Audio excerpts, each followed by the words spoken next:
নাহমাদুহু ওয়া নুসাল্লি আলা রাসূলিহিল কারীম আম্মা বাদ।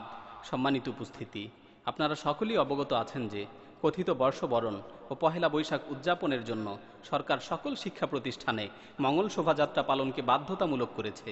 কারণ হিসেবে বলা হচ্ছে, মঙ্গল শোভাযাত্রা নাকি হাজার বছরের বাঙালি সংস্কৃতি এবং বাংলাদেশের অসাম্প্রদায়িক চেতনার প্রতীক। আশ্চর্য ব্যাপার হলো, যেটাকে হাজার বছরের বাঙালি সংস্কৃতি বলা হচ্ছে, সেই মঙ্গল শোভাযাত্রা প্রথম উদযাপিত হয়েছিল 1989 সনে। গ্রাম বাংলার কুড়ে ঘরে এর জন্ম না, এই উৎসবের জন্ম হলো শহুরে দালাল বুদ্ধিজীবীদের আখড়া ঢাকা বিশ্ববিদ্যালয়ে।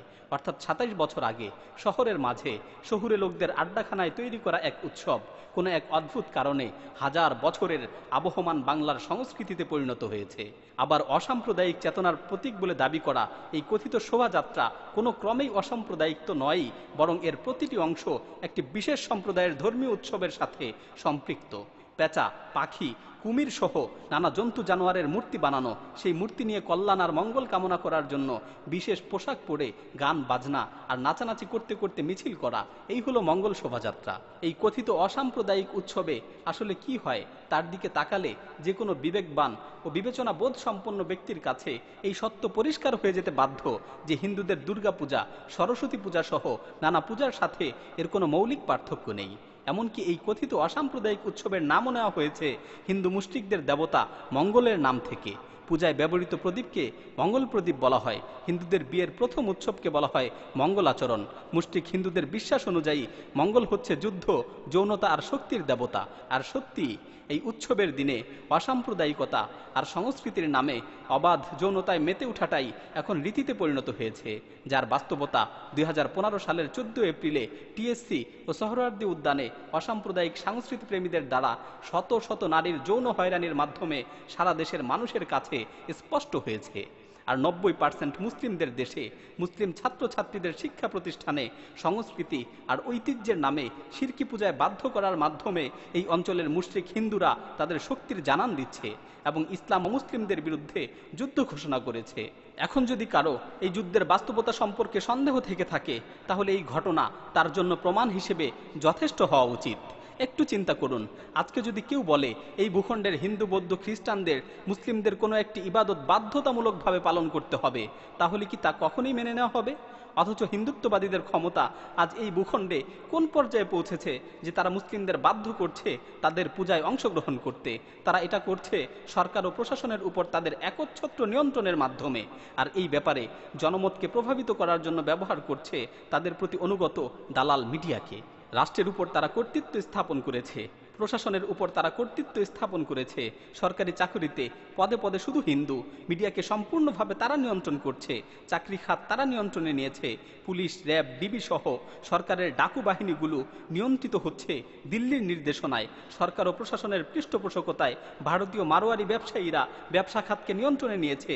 স্কুল কলেজের পাঠ্যপুস্তকে কি থাকবে সেটাও তারা নিয়ন্ত্রণ করছে। আর আজ সংস্কৃতির নামে, ঐতিহ্যের নামে আপনার সন্তান সন্ততিদের তারা বাধ্য করছে শিরক করতে, আল্লাহ ব্যতীত অন্য কারো ইবাদত করতে। আর কাল তারা আপনার সম্পদ, আপনার মাটি, আপনার পরিচয়কে ছিনিয়ে নেবে। কারণ এই অঞ্চলের হিন্দুত্ববাদীরা সমগ্র উপমহাদেশে রাম রাজ্য প্রতিষ্ঠার আদর্শে বিশ্বাস করে। আর এই আদর্শ বাস্তবায়নের জন্যই তারা তাদের কাজ চালিয়ে যাচ্ছে।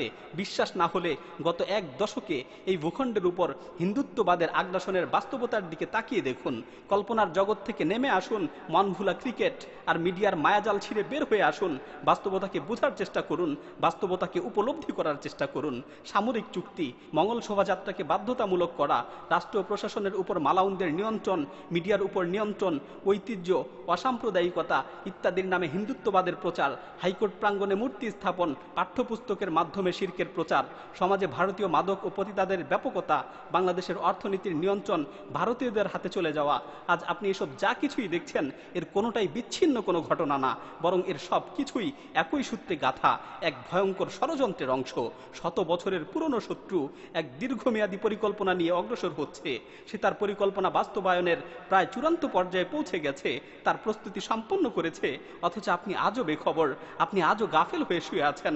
জাগ্রত হন, অন্য সব আদর্শ আর পরিচয়কে ছুঁড়ে ফেলে আপনার মুসলিম পরিচয়কে আঁকড়ে ধরুন, আপনার মুসলিম ভাইয়ের হাত ধরুন।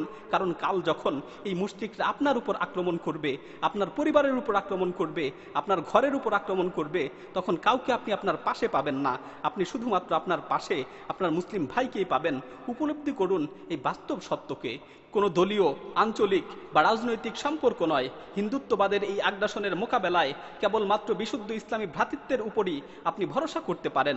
অনুধাবন করুন, আর কোনো আদর্শ নয়, আর কোনো পদ্ধতি নয়, কেবলমাত্র বিশুদ্ধ তাওহীদের আদর্শের মাধ্যমেই হিন্দুত্ববাদের এই আগ্রাসনকে মোকাবেলা করা সম্ভব। কারণ ইসলাম এসেছে নিয়ন্ত্রণ করতে, কখনো নিয়ন্ত্রিত হতে না। ইসলাম এসেছে শাসন করতে, কখনো শাসিত হতে নয়। ইসলাম এসেছে মূর্তি ভাঙতে, মূর্তি পূজা করতে নয়। ইসলাম এসেছে পদানত করতে, কখনো পদানত হতে নয়। কিন্তু আমরা আমাদের মুসলিম পরিচয় ও ইসলামের আদর্শ থেকে দূরে সরে যাবার কারণেই আজ 90% মুসলিমের দেশ হওয়া সত্ত্বেও আমরা পদানত, আমরা নিয়ন্ত্রিত, আমরা লাঞ্ছিত, আর আজ আমরা বাধ্য হচ্ছি মূর্তি পূজা করতে। অতএব বাকি সব জঞ্জাল ছুঁড়ে ফেলুন এবং বিশুদ্ধ তাওহীদের মজবুত হাতলকে সর্বশক্তিতে আঁকড়ে ধরুন আর অনুসরণ করুন মুসলিম জাতির পিতা ইব্রাহিম আলাইহিস সালাতু ওয়াস সালামের পথের, যিনি মুসলিম জাতির সামনে মূর্তি ভাঙার আদর্শকে স্থাপন করেছেন।